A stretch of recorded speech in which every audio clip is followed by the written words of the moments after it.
आप सभी का एक और हमारे नए वीडियो में। और लास्ट की वीडियो तक हमने केमिस्ट्री के पीवाईक्यू अपलोड कर दिए और आज से हम फिजिक्स के पीवाईक्यू स्टार्ट कर रहे हैं। ठीक है, चलो अपन ना पीवाईक्यू अपन स्टार्ट करते हैं। ठीक है, पहला क्वेश्चन है विद्युत क्षेत्र रेखाओं के कोई दो गुण लिखे। ठीक है, और ये 1 मार्क्स में है, 2013 में क्वेश्चन पूछ रखा। ठीक है, सेकंड क्वेश्चन की बात करते हैं स्थिर वैद्युतिकी के लिए गाउस के नियम का कथन लिखिए।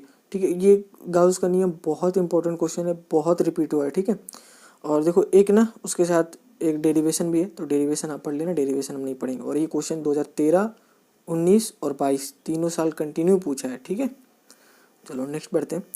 और एक बात मैं और इम्पोर्टेंट क्वेश्चन मैं बता देता हूँ यहाँ पे कि देखो गाउस के नियम से ना एक क्वेश्चन कंफर्म होता है, वो भी ऑप्शनल वाले में। देखो अभी ब्लूप्रिंट नहीं आया, लेकिन मैं पहले ही बता सकता हूँ आपको। ठीक है, और सेकंड क्वेश्चन है विद्युत फ्लक्स की परिभाषा लिखिए। ये भी इंपॉर्टेंट परिभाषा है, आप याद कर लेना। गाउस के नियम द्वारा किस एक समान रूप से आवेशित अनंत, हाँ देखो वापस एक डेरिवेशन पूछ ले। देखो 4 डेरिवेशन है उसमें, आप चारों को अच्छे से कर लो, एक क्वेश्चन 4 मार्क्स में कंफर्म होता है। ठीक है, गाउस का नियम का कथन लिखे। देखो वापस मैंने बताया 2015, 13, 16, 19 और 22 कंटिन्यू पूछ रखा है। ठीक है, चलो और फिफ्थ क्वेश्चन है विद्युत द्विध्रुव के विश्वसनीय तल पर स्थित किसी बिंदु पर द्विध्रुव के कारण उत्पन्न विद्युत क्षेत्र की व्युत्पत्ति कीजिए। ठीक है, अगेन एक डेरिवेशन पूछ रखा है। सेकंड में है एक न्यूमेरिकल टाइप का क्वेश्चन है, फिफ्थ का भी आप पढ़ लेना।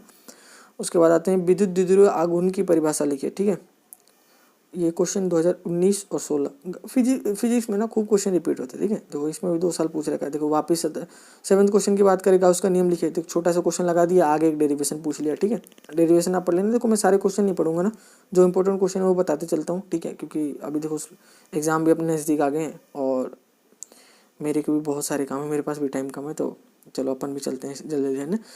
उसके बाद एट्थ क्वेश्चन है, एट्थ क्वेश्चन आप देख लेना। ठीक है, 17 और 14 दोनों में पूछ रखा है। अगेन इसमें डेरिवेशन ही ज़्यादा पूछता है। ठीक है, उसके बाद है क्वेश्चन नंबर 9th विद्युत क्षेत्र की तीव्रता की परिभाषा लिखिए। एक आवेशित चालक की सतह पर बिंदु विद्युत बल एवं विद्युत दाब के लिए व्यंजक प्राप्त कीजिए। ठीक है, आवश्यक चित्र भी बनाइए। ठीक है, आगे चलते हैं विद्युत द्विध्रुव आघूर्ण की परिभाषा लिखिए। Okay, and then question number 11 है, आप देख लेना। उसके बाद अपन चलते हैं क्वेश्चन नंबर 12 की तरफ। ठीक है, माध्यम के पराविद्युतांक की परिभाषा लिखिए। ठीक है, और ये 2022 का क्वेश्चन है।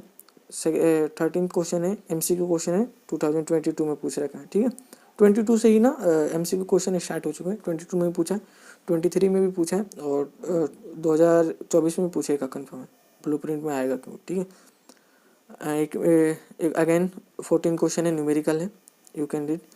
देखो उसके बाद 15 क्वेश्चन की बात करते हैं। ठीक है, गाउस का नियम लिखिए। ठीक है, और ये भी क्वेश्चन देखो 22, 23, 13 और 19 हमने ऊपर डिस्कस किया था, वैसे ही है, वही सेम क्वेश्चन ही। ठीक है, और 17 क्वेश्चन की बात करते हैं, 17 नंबर, और ये भी देख लो अगेन एक MCQ क्वेश्चन है। और 18 क्वेश्चन है, fill in the blanks type का है, आप देख लेना। ठीक है, और एक है क्वेश्चन नंबर 19, एक धनावेश Q greater than equal to 0 है, ग्रेटर देन 0 है सॉरी, के कारण विद्युत क्षेत्र रेखाओं को दर्शाइए। ठीक है, और क्वेश्चन नंबर 20 है, आप देख लेना। हमारा चैप्टर है वो सेकंड चैप्टर है। ठीक है, स्थिर विद्युत विभव तथा धारिता। ठीक है, और चलो अपन ना क्वेश्चन स्टार्ट करते हैं। फर्स्ट क्वेश्चन है समविभव पृष्ठ की परिभाषा लिखिए। और ये क्वेश्चन 2013, 19 दोनों पूछ रखा है, 1 मार्क्स का क्वेश्चन है। ठीक है, सेकंड क्वेश्चन की बात करते हैं संधारित्र की परिभाषा लिखिए। ठीक है, सेकंड क्वेश्चन है, इसका बी पार्ट, एक न्यूमेरिकल टाइप का क्वेश्चन है, आप पढ़ सकते हो। ठीक है, उसके बाद क्वेश्चन नंबर 3 की बात करते हैं, अगेन एक न्यूमेरिकल है, उसको भी छोड़ते हैं। फोर्थ क्वेश्चन की बात करते हैं विद्युत धारिता की परिभाषा लिखिए। ठीक है, एक समांतर पट्ट संधारित्र को प्लेट के बीच के पराविद्युतांक का माध्यम भरा हुआ है, इसकी धारिता का व्यंजक प्राप्त कीजिए। एक डेरिवेशन क्वेश्चन है, 2014 में पूछ रखा, आप पढ़ सकते हो, 4 मार्क्स का है। ठीक है, अगेन फिफ्थ क्वेश्चन की बात करते हैं, एक न्यूमेरिकल टाइप क्वेश्चन है, इसको स्किप करते हैं। 6 भी न्यूमेरिकल है, आप पढ़ लेना। ठीक है, सेवन्थ क्वेश्चन की बात करते हैं संधारित्रों के श्रेणी संयोजन में तुल्य धारिता के लिए संबंध प्राप्त कीजिए। ठीक है, परिपथ चित्र भी बनाइए। सेकंड क्वेश्चन की बात करें, बी पार्ट की इसकी बात करते हैं, न्यूमेरिकल टाइप है, सी भी न्यूमेरिकल है। ठीक है, एट्थ क्वेश्चन की बात करते हैं, किसी एकल आवेश के लिए समविभव पृष्ठ का चित्र बनाइए। ठीक है, 2016 में क्वेश्चन पूछ रखा है। 9th क्वेश्चन है, अगेन एक डेरिवेशन टाइप क्वेश्चन है। ठीक है, 10th में अपन 11th क्वेश्चन की देखते हैं। वनडे ग्राफ जनरली का नामांकित चित्र बनाइए। ठीक है, इंपॉर्टेंट क्वेश्चन है, इजी सा है, थ्योरी टाइप में है तो आप पढ़ सकते हो। ठीक है, मोस्ट ओनली 17 में पूछ रखा है तो 23 में पूछ सकता है ना, तो इंपॉर्टेंट क्वेश्चन एक बार आप देख लेना। संधारित्र के संचित ऊर्जा से क्या तात्पर्य है। ठीक है, उसके बाद अगेन एक न्यूमेरिकल टाइप है तो वो डेरिवेशन है तो आप पढ़ लेना। समविभव पृष्ठ की परिभाषा लिखें। अगेन ऊपर हमने देखा था, सेम क्वेश्चन वही रिपीट हो गया है। ठीक है, उसके बाद है संधारित्र को परिभाषित कीजिए। अगेन ये क्वेश्चन भी रिपीट है, देखो संधारित्र भी ऊपर पूछ रखा था। ठीक है, परिपथ चित्र बनाकर संधारित्र के श्रेणी संयोजन में तुल्य धारिता का संबंध स्थापित कीजिए। ठीक है, उसके बाद है क्वेश्चन नंबर 17 है, आप देख लेना, एक डेरिवेशन टाइप का है, इंपॉर्टेंट है 17 क्वेश्चन आप देख। ठीक है, अगेन 18 क्वेश्चन की बात करते हैं। संधारित्र किसे कहते हैं। गोलीय संधारित्र की धारिता का व्यंजक उत्पन्न कीजिए। ठीक है,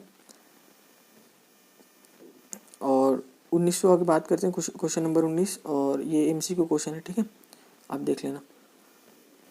क्वेश्चन नंबर 21 की बात करते हैं। यदि समांतर प्लेट संधारित्र की प्रत्येक चालक प्लेट का क्षेत्रफल a है तथा उनके बीच पृथक्करण d है तो इसकी धारिता का सूत्र व्युत्पन्न कीजिए। ठीक है, क्वेश्चन नंबर 22 न्यूमेरिकल टाइप है, आप देख लेना। ठीक है, क्वेश्चन नंबर 24 की बात करते हैं। तीन बिंद आवेशों के निकाय की वैद्युत स्थिति ऊर्जा का व्यंजक प्राप्त कीजिए। ठीक है, देखो ये अपना यहाँ पे खत्म होता है ज़्यादा। ठीक है, चलो अपन ना स्टार्ट करते हैं। फर्स्ट जो क्वेश्चन है वो question number 1 numerical type question है। सेकंड क्वेश्चन की बात करें, वो जो क्वेश्चन है किरचॉफ का प्रथम नियम है। ठीक है, और ये क्वेश्चन बहुत बार पूछा गया है। ठीक है, किरचॉफ का प्रथम नियम या संधि नियम बताइए। ठीक है, व्हीटस्टोन सेतु का परिपथ चित्र बनाते हुए सेतु में शून्य विक्षेप के लिए प्रतिबंध की व्युत्पत्ति कीजिए। ठीक है, डेरिवेशन भी निकालना है आपको। क्वेश्चन नंबर 3 की बात करते हैं। दो सेलों के लिए विद्युत वाहक बल E1 व E2 तथा आंतरिक प्रतिरोध क्रमशः R1 व R2 है। इन्हें श्रेणी क्रम में जोड़ने पर तुल्य विद्युत वाहक बल का तथा तुल्य आंतरिक प्रतिरोध का मान ज्ञात कीजिए। ठीक है, ये क्वेश्चन 2014 और 22 दोनों में पूछ रखा है और 2 मार्क्स का क्वेश्चन है। देखो ये क्वेश्चन 2024 में ना डेफिनेटली रिपीट हो सकती है, तो आप इस क्वेश्चन को ना कोशिश करना कि कर ही लें। ठीक है, क्वेश्चन नंबर 4 को अपन स्किप करते हैं। ठीक है, क्योंकि एक छोटा सा समीकरण टाइप का प्राप्त कीजिए। ठीक है, आपको मतलब वही है कि डेरिवेशन टाइप क्वेश्चन है, 2014 में पूछा गया। ठीक है, और मैं आपको ना इसका मतलब समझा दे रहा हूँ। यहाँ पे जहाँ संकेतों का सामान्य अर्थ, मतलब कि जो जे के ऊपर जो डेल्टा साइन वेक्टर का साइन है ना, वो वेक्टर ही है नॉर्मल, उसका अर्थ कुछ और नहीं है अलग। ठीक है, क्वेश्चन नंबर 5 की बात करते हैं। ये भी एक न्यूमेरिकल टाइप क्वेश्चन है। देन अपन क्वेश्चन नंबर 6 की बात करते हैं। इसका फर्स्ट पार्ट है विभव प्रणाली की परिभाषा लिखे। सेकंड पार्ट की बात करते हैं, किरचॉफ का संधि नियम बताइए, जो अपन ऊपर भी देख चुके हैं, संधि नियम पूछ रखा था। ठीक है, थर्ड पार्ट की बात करते हैं, दिए गए चित्र में आई धारा का मान लिखिए। ठीक है, इधर एक चित्र दिया हुआ। ठीक है, इसमें आई धारा का मान निकालना है। ठीक है, और 7th क्वेश्चन की बात करते हैं, किरचॉफ का संधि नियम बताइए। अगेन रिपीट हो गया। क्वेश्चन नंबर 8 की बात करते हैं, किसी चालक में इलेक्ट्रॉन के अपवाह वेग की परिभाषा लिखिए। ठीक है, और 9th क्वेश्चन की बात करते हैं, ओम का नियम। इस नियम की कोई दो सीमाएं ना, न्यूमेरिकल टाइप क्वेश्चन है। क्वेश्चन नंबर 11 की बात करते हैं, उस भौतिक राशि के नाम लिखिए जिसका मात्रक जूल पर कूलाम है, बताइए कि यह राशि सदिश है या अदिश। ठीक है, और देन क्वेश्चन नंबर अपना 12 है, किरचॉफ के नियम का उपयोग करते हुए व्हीटस्टोन सेतु की संतुल्य अवस्था के लिए आवश्यक प्रतिबंधन प्राप्त कीजिए। आवश्यक परिपथ। ये क्वेश्चन अगेन ऊपर भी रिपीट हो चुका है एक बार। ठीक है, और क्वेश्चन नंबर 13 की बात करते हैं। अगेन देख लो, न्यूमेरिकल क्वेश्चन है, इजी है, कुछ खास नहीं है। ठीक है, क्वेश्चन नंबर 15 की बात करते हैं, किरचॉफ का द्वितीय नियम लिखिए। ठीक है, किरचॉफ का प्रथम नियम और द्वितीय नियम दोनों इंपॉर्टेंट है। कभी कभी किरचॉफ के नियम के लिए ना डायरेक्ट बोल देता है किरचॉफ का संधि नियम लिखिए, जिसको अपन किरचॉफ का प्रथम लॉ भी बोलते हैं। ठीक है, क्वेश्चन इसकी बी पार्ट की बात करते हैं, विभव मापी की सहायता से दो प्राथमिक सेलों के विद्युत वाहक बलों की तुलना करने का परिपथ चित्र बनाइए। क्वेश्चन नंबर 16, दो सेलों के विद्युत वाहक बल E1 व E2। देखो अब अगेन ऊपर अपन ने पढ़ रखा था। ठीक है, तो इसको अपन स्किप कर, देखो लास्ट टर्न पे ना ये जो क्वेश्चन है 2 मार्क्स का पूछ रखा था। क्वेश्चन नंबर 16 की बात करें अपन, ये 2 मार्क्स का पूछ रखा था, अपन ऊपर देखा अपन ने 2014 में, लेकिन 2022 में बात करें तो 1.5 मार्क्स में पूछ रखा है। ठीक है, मार्क्स के वेरिएशन होते रहते, उसमें कोई दिक्कत की बात नहीं। हो सकता है जो 1 नंबर में क्वेश्चन पूछा अगली बार वो 2 नंबर में पूछ ले। ठीक है, नॉर्मल चीज़ है। क्वेश्चन नंबर 18 की बात करते हैं। विट्रो सेतु का नामांकित परिपथ चित्र बनाकर सेतु में शून्य विक्षेप के लिए प्रतिबंध की व्युत्पत्ति कीजिए। अगेन ये ना चैप्टर खत्म हो गया, ठीक है। और इस चैप्टर में जितने क्वेश्चन थे हमने डिस्कस कर, तो अपन ना चैप्टर नंबर 4 को स्टार्ट करते हैं। सेकंड क्वेश्चन की बात करते हैं। बायो सावर्ट का नियम लिखिए, और ये क्वेश्चन बहुत इंपॉर्टेंट है बायो सावर्ट, ठीक है, आप इसको याद ही कर लेना।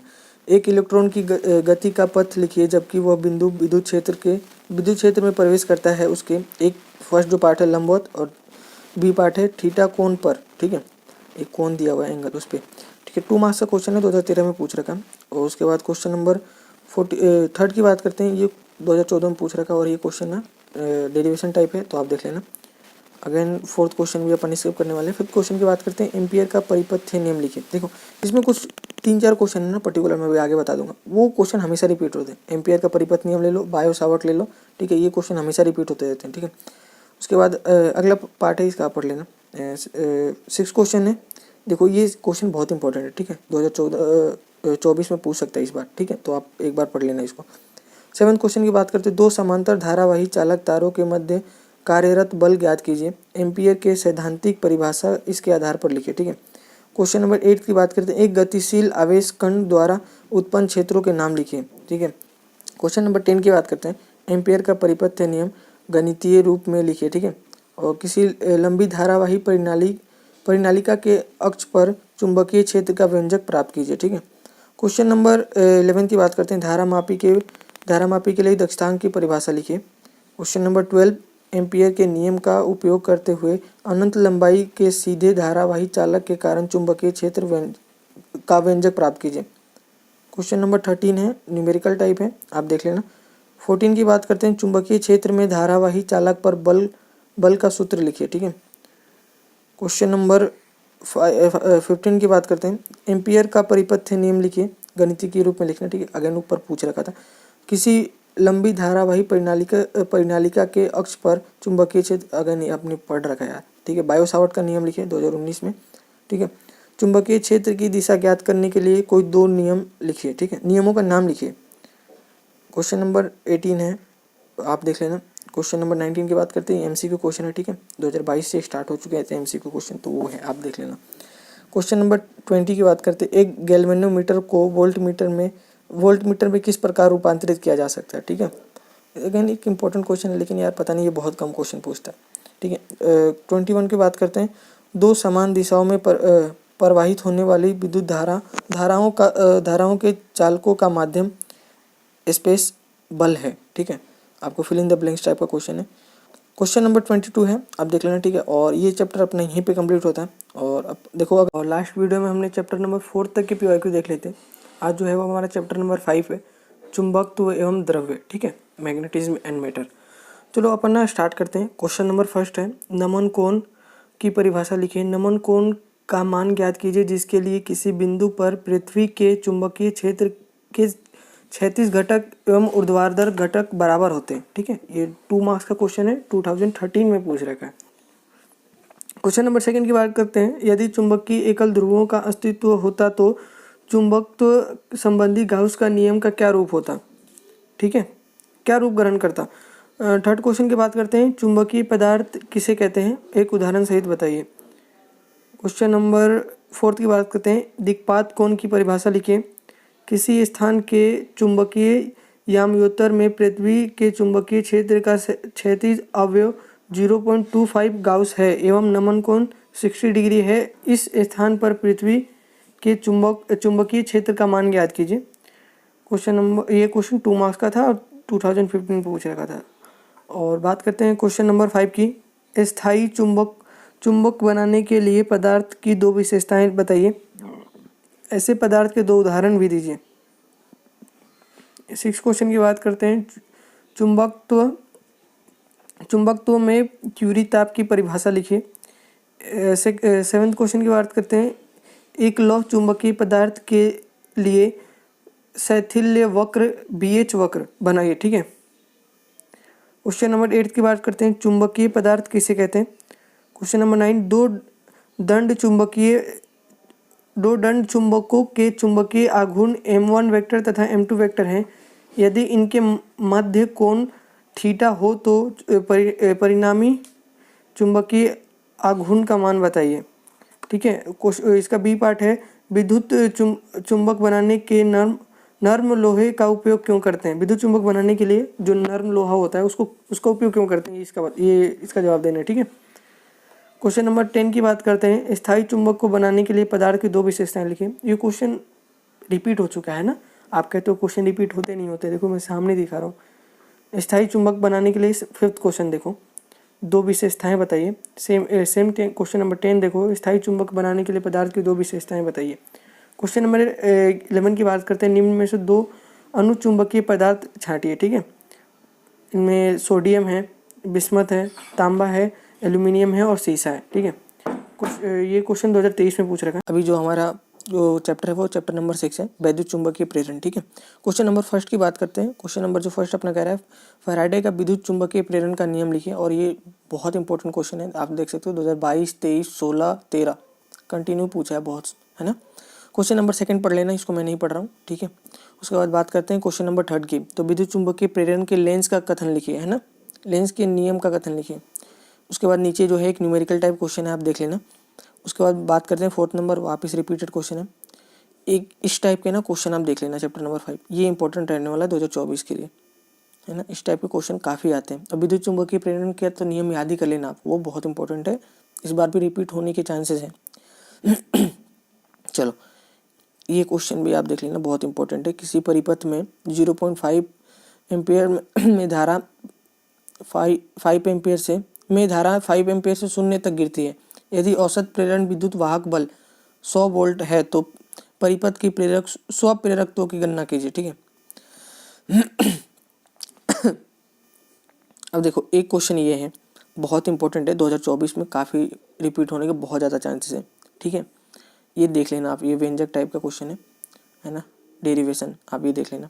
उसके बाद बात करते हैं, ये क्वेश्चन भी देख लेना, बहुत इंपॉर्टेंट है, इस बार रिपीट कर सकता है 2024 में। ठीक है, नेक्स्ट पढ़ते हैं।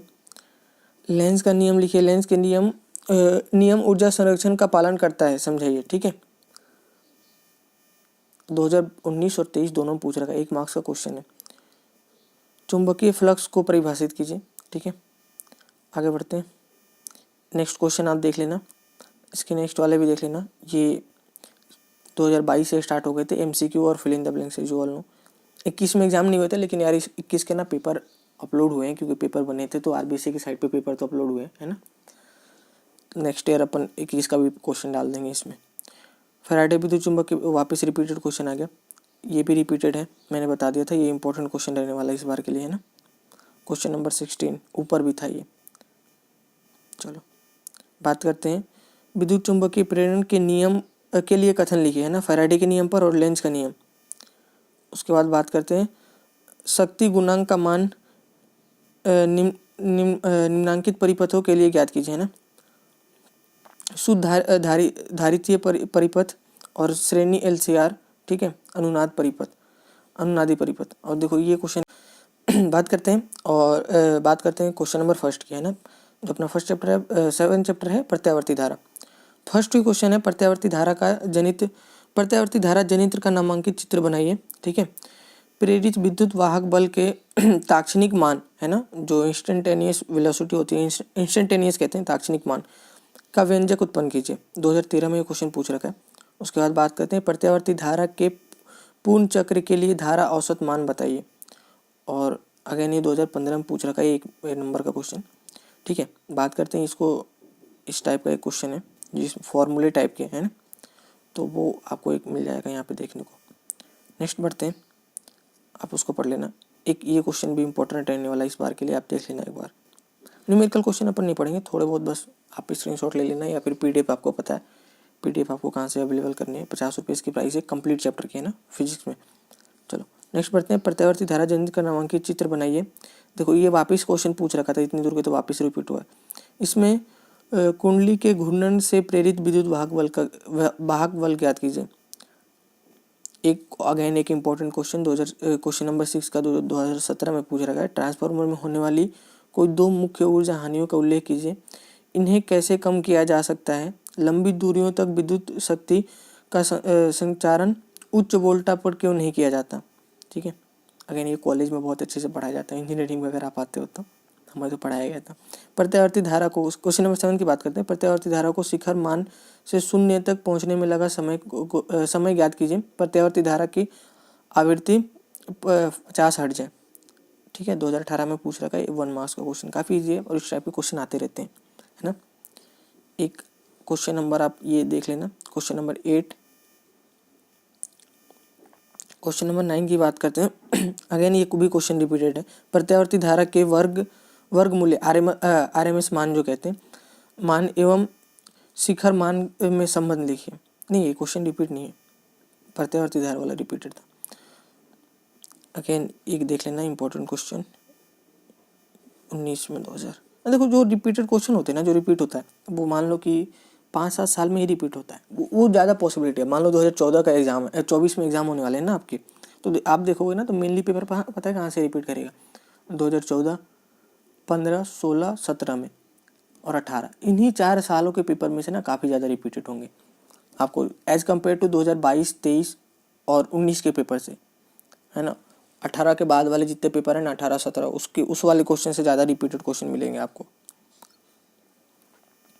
क्वेश्चन नंबर 12 की बात करते हैं। एक कुंडली का 50 हर्ट्ज आवृत्ति पर शक्ति गुणांक 0.707 है। यदि आवृत्ति 2 गुनी कर दें तो कुंडली का शक्ति गुणांक ज्ञात कीजिए। बात करते हैं क्वेश्चन नंबर 13, आप देख लेना, है ना, न्यूमेरिकल टाइप है, उसको नहीं पढ़ते हैं अपन। क्वेश्चन नंबर 14 में देख लेना, लास्ट इसमें 15 तक ही क्वेश्चन है ना। 15 में देख लेना, ये भी क्वेश्चन ना रिपीटेड यार, मैंने बताया था, देखो ऊपर इस टाइप के क्वेश्चन रिपीट होते रहते हैं काफ़ी। है चैप्टर नंबर 8 है ना, विद्युत चुंबकीय तरंगे। ठीक है, बात करते हैं क्वेश्चन नंबर 1 की। चुंबकत्व के लिए गाउस नियम को मैक्सवेल समीकरण के रूप में लिखिए, है ना। उसके बाद एक इसका मान भी आपको बताना है। ठीक है, ये 2013 का क्वेश्चन है, 1 मार्क्स में पूछ रखा है ना, मतलब हाफ मार्क्स के एक क्वेश्चन है, 2 पार्ट हैं इसके तो। ठीक है, क्वेश्चन नंबर 2 की बात करते हैं। फर्स्ट पार्ट बोल रहा है दिक्काल मुक्त आकाश, ठीक है, में किसी बिंदु पर विद्युत क्षेत्र सदिश E का परिणाम 9.3 वोल्ट पर मीटर है। इस बिंदु को चुंबकीय क्षेत्र की दिशा B, वेक्टर B, ठीक है, सदिश वाला, का परिणाम ज्ञात कीजिए। पराबैंगनी व अवरक्त तथा एक्स किरणों में किसी तरंग दैर्घ्य का अधिकतम होती है। किसकी तरंग दैर्घ्य अधिकतम होती है, ठीक है, इन तीनों में आपको बताना है किसकी तरंग दैर्घ्य अधिकतम होती है। ये 2013 में पूछ रखा, 2 मार्क्स में क्वेश्चन। बात करते हैं क्वेश्चन नंबर 3 की। एम्पियर मैक्सवेल के नियम का गणितज्ञ रूप लिखिए। ठीक है, क्वेश्चन नंबर 4, विद्युत चुंबकीय स्पेक्ट्रम में उन विकिरणों के नाम लिखिए जो, ठीक है, आपको ये पढ़ लेने हैं और लिख लेने, ये ना इंपॉर्टेंट रहने वाला है ना, अब देख लेना। क्वेश्चन नंबर 5 की बात करते हैं। निर्वात नलिका मैग्नेट्रॉन द्वारा उत्पन्न विद्युत चुंबकीय तरंग का नाम बताइए। 2015 और 23 में पूछ रखा। देखो मैंने बोला था ना रिपीट कहाँ से होते हैं, तो मेनली पुराने वाले पेपर से रिपीट होते हैं ना, जो 2-4 साल जो पहले वाले पेपर होते हैं ना, उनमें से ज़्यादा क्वेश्चन रिपीट होते हैं। ऐसा नहीं होता कि रिसेंट वाले पेपर से रिपीट नहीं होते हैं, लेकिन कम होते हैं उससे। ठीक है, क्वेश्चन नंबर 6 आप देख लेना, वो नहीं पढ़ेंगे। बात करते हैं 7, इंपॉर्टेंट रहने वाला है ना, और ये चैप्टर 2 मार्क्स का इस बार रहने वाला है 2024 में, है ना। तो एक 0.5 मार्क्स में क्वेश्चन पूछेगा, एक 1.5 मार्क्स में क्वेश्चन पूछेगा, आधा नंबर और 1.5 नंबर, 2 नंबर होंगे टोटल मिला के। ठीक है, बात करते हैं क्वेश्चन नंबर 7, रिमोट नियंत्रणों में कौन सी विद्युत चुंबकीय तरंगों का उपयोग किया जाता है। ठीक है, विस्थापन धारा किसे कहते हैं ना, डिस्प्लेसमेंट करंट, ये बहुत इंपॉर्टेंट रहने वाला, कॉलेज में भी हमें पढ़ाया जाता है। आवेशित संधारित्र के लिए विस्थापन धारा का सूत्र व्यक्त कीजिए। एम्पियर मैक्सवेल के नियम लिखिए, एम्पियर मैक्सवेल के नियम को लिखिए। ठीक है, क्वेश्चन नंबर 9 देख लेना, ठीक है, न्यूमेरिकल टाइप है। क्वेश्चन नंबर 10 की बात करते हैं। विद्युत चुंबकीय स्पेक्ट्रम में उत्पन्न किन्हीं 4 तरंगों के नाम लिखिए। कोई 2 मैक्सवेल समीकरण लिखिए। ठीक है, ये मैक्सवेल समीकरण बहुत इंपॉर्टेंट वाला है, कॉलेज में भी, हमारे बीटेक में भी रिपीट होता है काफ़ी, और इस बार इसमें भी पूछता है काफ़ी। ठीक है, बोर्ड में हमारे टाइम पे तो बोर्ड में रिमूव हो चुका था सिलेबस, है ना। चलो नेक्स्ट बात करते हैं विद्युत चुंबकीय, ये देख लेना आप, 12 क्वेश्चन देख लेना, क्वेश्चन नंबर 13 भी आप देख लेना, 14 भी देख लेना। क्वेश्चन नंबर 15 की बात करते हैं, निर्वात नलिका मैग्नेट्रॉन द्वारा उत्पन्न विद्युत चुंबकीय तरंगों के नाम लिखिए। ठीक है, 2015 और 23 मैं बताता, देखो 2015 में एक बात बताऊं मैं आपको, देखो आप कहते हैं ना पेपर रिपीट होते नहीं होते, एक सेकेंड सही हो जाए यार। देखो मैं क्या कह रहा था, ये क्वेश्चन ना इसमें भी 2 मार्क्स का था। ठीक है, तो ये 1.5 मार्क्स में या 1 मार्क्स में क्वेश्चन पूछा, 1 मार्क्स का क्वेश्चन होगा, है ना। देखो लास्ट ईयर भी पैटर्न यही था, बस ये फ़र्क ये था ना कि लास्ट ईयर जो अपने एमसीक्यू आते थे वो 1 मार्क्स के होते थे, इस बार आधे मार्क्स का एक एमसीक्यू है ना। तो देखो लास्ट अगर बात करें ना तो एक क्वेश्चन 1 मार्क्स का तो रिपीट ही कर दिया यहीं से। ठीक है, तो आप कहते हो पेपर रिपीट नहीं होते, काफ़ी रिपीट होते हैं ना। और ये रिमोट वाला ये है ना, 2-4 मैंने जो इंपॉर्टेंट क्वेश्चन बताए थे उसको देख ही लेना यार, है ना। आज जो है हमारा चैप्टर नंबर 9 रहने वाला है। ठीक है, बात करते हो क्वेश्चन नंबर फर्स्ट का, तो मैच करने वाला क्वेश्चन है। इसमें एक जो क्वेश्चन था वो हट चुका है, 4 पार्ट थे इसमें। ठीक है, तो एक क्वेश्चन वो आउट ऑफ सिलेबस था तो उसको मैंने रिमूव कर दिया है ना, एक और कॉलम था इसमें। बात करते हैं इसकी, कॉलम क्या रो हटा दिया इसमें। ठीक है, बात करते हैं, अगर ये क्वेश्चन आप देख लेना खुद से, है ना, प्रिज्म वगैरह वही फॉर्मूले मैच कराने हैं। बात करते हैं क्वेश्चन नंबर 2 की। ठीक है, काफ़ी इंपॉर्टेंट क्वेश्चन है। अवतल दर्पण द्वारा प्रतिबिंब रचना का किरण चित्र बनाकर बिंब की दूरी, ठीक है, बिंब की दूरी u में लेना है, प्रतिबिंब दूरी v तथा फोकस दूरी f में संबंध स्थापित कीजिए। इंपॉर्टेंट क्वेश्चन है, 2023, 15 और 13 काफ़ी बार पूछ रखा। ठीक है, अवतल दर्पण के लिए किरण चित्र बनाकर सिद्ध कीजिए कि दर्पण की फोकस दूरी उसकी वक्रता त्रिज्या की आधी होती है। बहुत इंपॉर्टेंट क्वेश्चन है ना, बहुत रिपीट करता है ये। अवतल दर्पण के लिए दर्पण समीकरण लिखिए। प्रकाश जब विरल से सघन माध्यम में प्रवेश करता है तो उसकी तरंग दैर्ध्य एवं आवृत्ति में क्या प्रभाव पड़ता है। 2013 में पूछ रखा, काफ़ी इंपॉर्टेंट क्वेश्चन था। ऊपर वाला जो पार्ट जो फोकस दूरी में और वक्रता त्रिज्या में संबंध। ठीक है, बात करते हैं क्वेश्चन नंबर 4, आप देख लेना, न्यूमेरिकल टाइप क्वेश्चन है। बात करते हैं, और देखो इस ये जो चैप्टर है ना, पीवाईक्यू पढ़ के चले जाओ, काम हो जाएगा। पीवाईक्यू से ही रिपीट कर देगा मोस्टली क्वेश्चन, हर साल यही होता है, पीवाईक्यू से ही आते हैं मोस्टली क्वेश्चन। क्वेश्चन नंबर 5 की बात करते हैं, आप देख लेना। क्वेश्चन नंबर 6 रिपीटेड क्वेश्चन है, अगर हमने पढ़ लिया था ऊपर। 7 देख लेना, 10 सेंटीमीटर फोकस दूरी के अवतल दर्पण का वक्रता त्रिज्या कितनी होती है। निम्न को परिभाषित कीजिए। पूर्ण आंतरिक परावर्तन 2019 में पूछ रखा है, 19 में भी पूछ रखा है, 2015 और 19 दोनों। प्रकाश का अपवर्तन, ठीक है, 2 मार्क्स में। ठीक है, उसके बाद बात करते हैं, एक अवतल दर्पण की वक्रता त्रिज्या 40 सेंटीमीटर है, इसकी फोकस दूरी याद कीजिए। तो बहुत इंपॉर्टेंट क्वेश्चन है, बहुत रिपीट होता है यहाँ से, बस पीवाईक्यू पढ़ के चले जाओगे, काम हो जाएगा। ठीक है, दीर्घ दृष्टि दोष या हाइपोमेट्रोपिया क्या है। हाइपरमेट्रोपिया, सॉरी, बात कर यार, मेरे को पढ़े हुए बहुत दिन हो गए इसको। ठीक है, क्वेश्चन नंबर 11 की बात करते हैं, आप देख लेना एक बार इसको ना। 2014 में भी पूछ रखा, 16 में भी पूछ रखा, रिपीट हुआ है। क्वेश्चन नंबर 12 की बात करते हैं, संयुक्त सूक्ष्मदर्शी की बनावट का वर्णन कीजिए। ठीक है, इसकी कुल आवर्धन क्षमता का सूत्र व्यक्त कीजिए। संयुक्त सूक्ष्मदर्शी द्वारा प्रतिबिंब बनने की किरण का आरेखित चित्र बनाइए। ठीक है, 2022 और 2016 है ना, काफ़ी इंपॉर्टेंट क्वेश्चन है, इसको देख लेना। माध्यम के अपवर्तनांक की परिभाषा लिखी है ना, 2017। उसके बाद बात करते हैं लेंस मेकर सूत्र, ये देख लेना, बहुत इंपॉर्टेंट क्वेश्चन है। क्वेश्चन नंबर 5 की बात करते हैं, सूक्ष्मदर्शी की आवर्धन क्षमता ज्ञात कीजिए, से क्या तात्पर्य, सॉरी। उसके बाद नेक्स्ट बी पार्ट आप इसका पढ़ लेना। क्वेश्चन नंबर 16 की बात करते हैं, लेंस की क्षमता एवं उसकी फोकस दूरी की में संबंध लिखिए। पूर्ण आंतरिक परावर्तन की परिभाषा लिखिए, अगेन ऊपर हमने पढ़ लिया था इसको। दर्पण समीकरण का व्यंजक उत्पन्न कीजिए, ये भी इंपॉर्टेंट रहने वाला है। ठीक है, आवश्यक किरण चित्र, ये भी रिपीटेड क्वेश्चन है, पढ़ रखा है हमने ऊपर। ठीक है, क्वेश्चन नंबर 19 देख लेना। 20 की बात करते हैं अपन। यदि एक अवतल दर्पण की फोकस दूरी एफ एवं वक्रता त्रिज्या आर है तो सिद्ध कीजिए कि वक्रता त्रिज्या फोकस दूरी की 2 गुनी होती है। अगेन ये इंपॉर्टेंट क्वेश्चन है, ऊपर अपन ने देखा था ना, जो वक्रता त्रिज्या आधी हो जाती है, ठीक है, तो उसको अगर अपन रेसिप्रोकल करके इक्वल टू करेंगे ना तो वो डबल हो जाएगी, है ना। अगर आधी हो रही है तो वक्रता त्रिज्या आधी हो रही है तो फोकस दूरी 2 गुनी होगी, है ना। तो वो सेम समीकरण वही है, वही क्वेश्चन है ना, जो आधी हो रही है 2 गुनी हो रही है, यही क्वेश्चन है। बस मैंने ये मान लो कि क्वेश्चन काफ़ी रिपीटेड है, 2012, 22 और 13 भी उसमें डाल दो ऊपर वाले में। तो कहाँ गया क्वेश्चन, इधर था ना, अपन ने पढ़ा था कहीं तो। ये रहा। अवतल दर्पण के लिए किरण चित्र बनाकर फोकस दूरी, हाँ ये रहा। ये काफ़ी क्वेश्चन इंपॉर्टेंट, काफ़ी रिपीट होता है और ये हमारे टाइम पे भी हुआ था, मैं जब 2022 में पेपर देने गया था।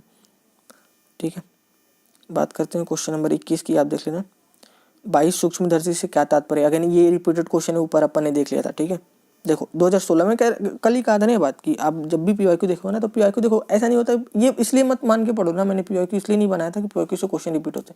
पीवाईक्यू मैंने इसलिए बनाया था ना कि देखो, इस अगर एक बार पीवाईक्यू समझ गए ना, ट्रेंड समझ गए, तो आपको अगर पिछले साल का ट्रेंड आपको पता लगने लग गया कि यहाँ से क्वेश्चन उठा रहा है, तो नेक्स्ट ईयर का भी ट्रेंड आप बता सकते हो कि आपको अगले साल से पेपर कहाँ से उठाएगा। मेनली जो टीचर्स की वीडियो देख लोगे ना आप कोई भी इंपॉर्टेंट क्वेश्चन करा रहा होगा, चाहे बीसीएस सर देख लीजिए, बहुत रिस्पेक्टेड टीचर है ना, और चाहे कोई भी टीचर देख लीजिए, जो भी बाकी की तो मैं नहीं जानता हूँ, आरबीएससी में एक बीसीएस सर ही हैं जिनको मैं जानता हूँ, तो आप उनको देखोगे तो काफ़ी उनके जो पीवाईक्यू इंपॉर्टेंट क्वेश्चन होते हैं ना, उनमें मेनली पीवाईक्यू ही होते हैं, है ना। तो आप देख लेना वहाँ पे जाके, वो बताते भी हैं सर कभी कभी। तो कोई भी टीचर होता है ना, वो इसी बेस पे पेपर डिजाइन करता है। चाहे आप संजीव ले लो, जो भी बड़े बड़े पब्लिशर हैं, वो वही करते हैं पीवाईक्यू के बेस पे। यहाँ से पीवाईक्यू से ही क्वेश्चन आपको दिखेंगे। अगर आपने एक बार पीवाईक्यू की शीट पढ़ लिया है, फिर एग्जाम में जा रहे हो, मैं ये नहीं कहता मेरी खरीदो यार, कहीं से भी खरीद लो। देखो आरबीएससी में साइट पे फ्री पड़े है ना, बस चैप्टर वाइज देखो हमें टाइप कराने पड़ते हैं, सारी चीज़ें मेहनत है, तो थोड़े बहुत तो हमें चार्ज करने होते हैं। और जहाँ यहाँ से जितना आउटपुट मिलता है ना हमें, जितना वो हम वापस लगा ही देते हैं हमारी वेबसाइट या अगला फ्री कंटेंट वगैरह बनाने में हम डाल ही देते हैं। ठीक है, और पीवाईक्यू बहुत कम सेल होते हैं यार, है ना, कुछ थोड़े बहुत सेल होते हैं, बाकी ऐसे यूट्यूब पे ही पढ़ लेते हैं बच्चे। बात करते हैं ये ना, आगे के क्वेश्चन आप देख लेना यार, है ना। दूरदर्शक से क्या तात्पर्य, टेलीस्कोप है ना, 2022 में पूछ रखा है। प्राथमिक इंद्रधनुष का प्रकाश है ना, ये सब 2023 में पूछ रखा है, एक देख लेना। ये क्वेश्चन ना, एक बात करते हैं, हाँ ये देखो, ये क्वेश्चन भी रिपीटेड था, मैंने बताया था आपको, क्वेश्चन नंबर 28। क्वेश्चन नंबर 29 भी देख लेना, काफ़ी इंपॉर्टेंट है, प्रिज्म वगैरह के बारे में पूछना था, पूछ लिया, काफ़ी दिन से नहीं पूछा था। ठीक है, ये ना क्वेश्चन अपना यहाँ पे एंड होता है। आपको चैप्टर नंबर 9 तक के पीवाईक्यू अपलोड कर दिए थे। आज जो है हमारा चैप्टर नंबर 10 है, तरंग प्रकाशिकी। ठीक है, क्वेश्चन नंबर फर्स्ट की बात करते हैं, वो यंग डबल स्लिट एक्सपेरिमेंट पे है। ठीक है, मैं हिंदी में नहीं पढ़ूंगा, मेरे से गड़बड़ हो जाएगी, मेरे को पता है ना। तो आप पढ़ लेना, और आगे जो है उसमें एक न्यूमेरिकल टाइप भी क्वेश्चन है ना, तो आप पढ़ लेना। बात करते हैं क्वेश्चन नंबर 2 की, जो 2014 में पूछ रखा है, तरंगागर की परिभाषा लिखिए। ठीक है, उसके बाद क्वेश्चन नंबर 3 अगेन आप पढ़ लेना, 2014 में आस्क कर रखा है और न्यूमेरिकल टाइप क्वेश्चन है।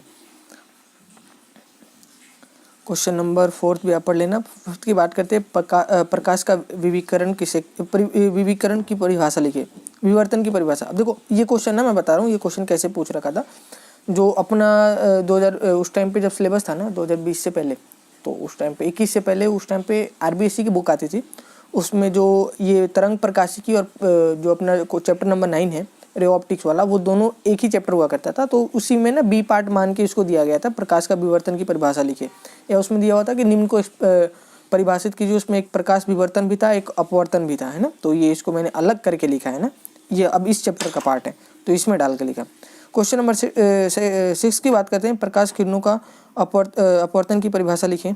ठीक है, उसके बाद जो इसके 2 पार्ट हैं आप देख लेना।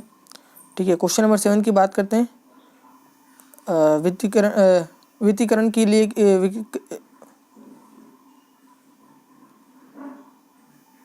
ये क्वेश्चन, हाँ इसी के, हाँ वित्तीकरण की किसे कहते हैं। ठीक है, और आगे आप पढ़ लेना, मैं नहीं पढ़ रहा हूँ।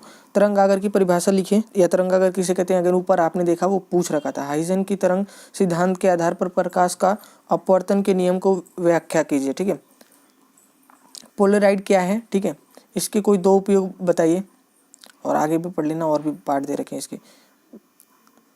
प्रकाश को प्रकाश में मिलाने पर अंधकार उत्पन्न हो सकता है, इस परिघटना का क्या नाम है। ठीक है, मेलस समीकरण लिखे, मेल समीकरण। ठीक है, और ये काफ़ी इंपॉर्टेंट क्वेश्चन है, 2024 में पूछ सकता है, तो एक बार पढ़ लेना आप। एकल स्लिट, ठीक है, यंग जो अपने उस टाइम पे तो डबल वाला एक्सपेरिमेंट था, यहाँ पे जो सिंगल एक्सपेरिमेंट हुआ था उसके बारे में पूछ रखा। ठीक है, 2 एक्सपेरिमेंट इसमें पढ़ाए जाते हैं, बीटेक में भी पढ़ाए जाते हैं, है ना। सेकंड क्वेश्चन नंबर 13 आप पढ़ लेना, यंग डबल स्लिट एक्सपेरिमेंट है। ठीक है, ये भी रिपीटेड क्वेश्चन है, ये पूछ रखा है यार ऊपर, है ना। क्वेश्चन नंबर 13 की बात कर रहा हूँ, एक बार देख लेना। क्वेश्चन नंबर 14 की बात करते हैं, मेल्स का नियम लिखिए। ठीक है, उसके बाद नेक्स्ट क्वेश्चन एक न्यूमेरिकल टाइप क्वेश्चन है, प्रकाश का विवर्तन की परिभाषा लिखिए, अगेन ऊपर भी रिपीट था ये। ठीक है, नेक्स्ट क्वेश्चन की बात करते हैं यंग डबल स्लिट एक्सपेरिमेंट पे, ठीक है। प्रकाश का व्यतिकरण क्या है तथा विवर्तन में कोई दो अंतर लिखे, ठीक है।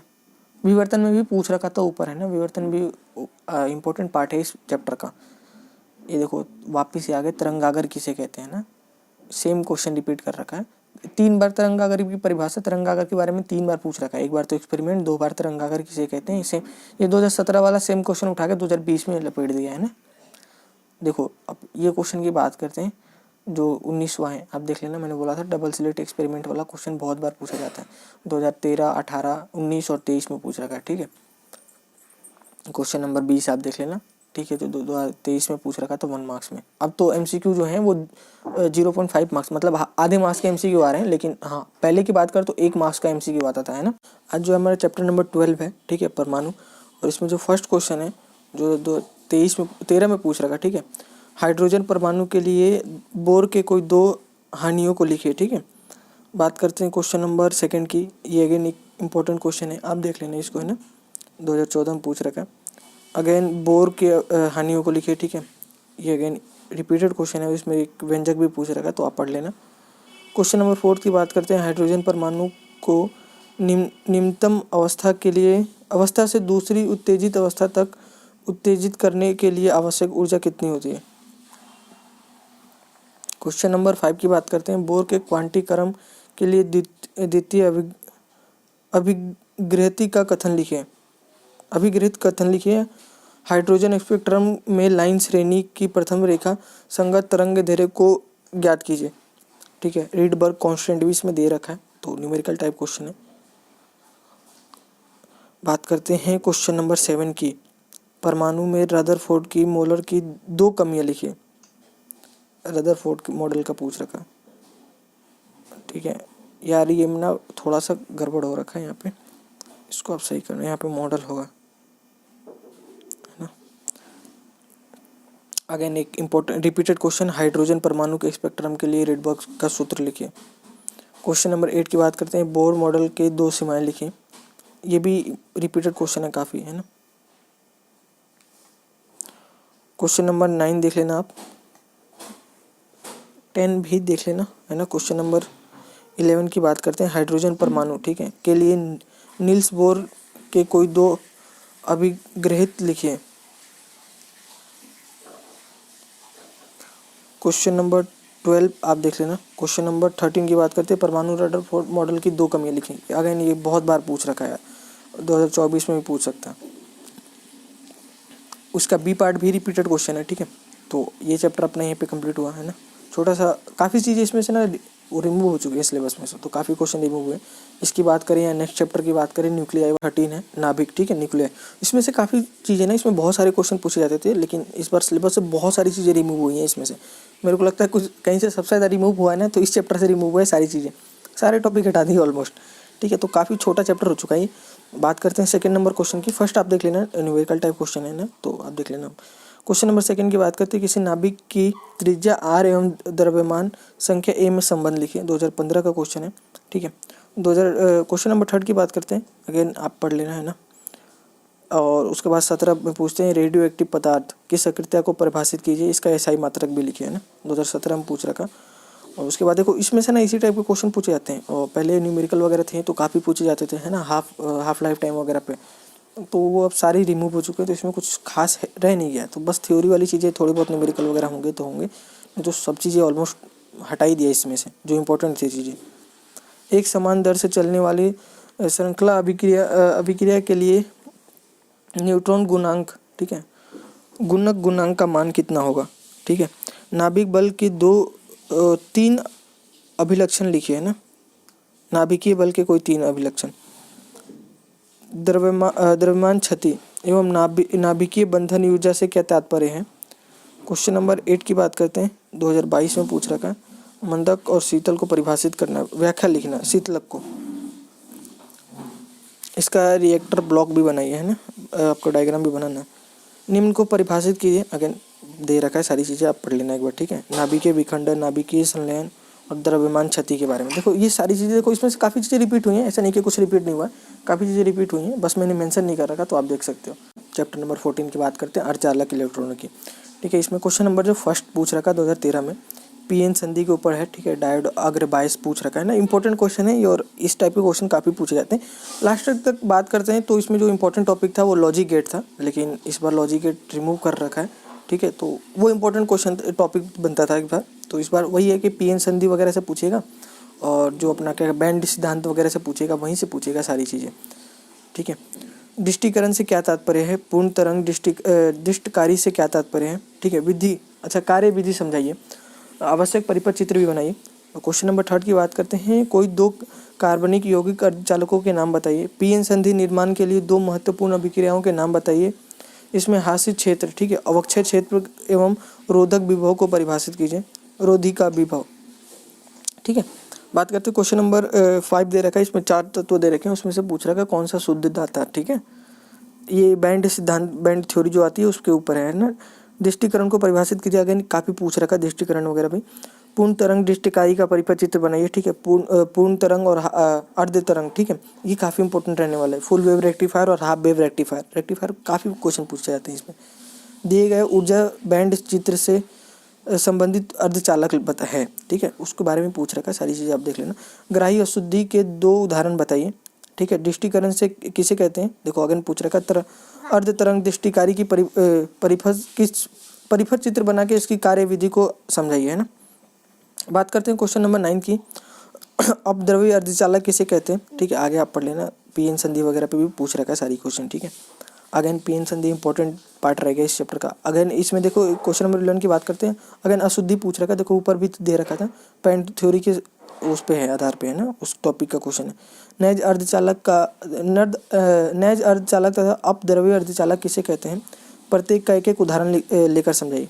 पीएन संधि डायोड किसे कहते हैं। ठीक है, अगेन 15 पढ़ लेना, अर्धचालकों की प्रतिरोधकता पर ताप का क्या प्रभाव पड़ता है ना। 16 भी वही, देखो अर्धचालक वगैरह और पीएन संधि वगैरह मैं सारे से क्वेश्चन दिखा दूँ ना, आप देख लेना। दृष्टिकरण से क्या तात्पर्य, अगेन वही सारी रिपीटेड ही क्वेश्चन है ना, काफ़ी चीज़ें रिपीटेड है, मैंने मेंशन नहीं कर रखा, आप एक बार पढ़ लेना, आपको पता चल जाएगा ना। बाकी ये चैप्टर अगेन यहाँ पे ख़त्म होता है अपना चैप्टर। ठीक है।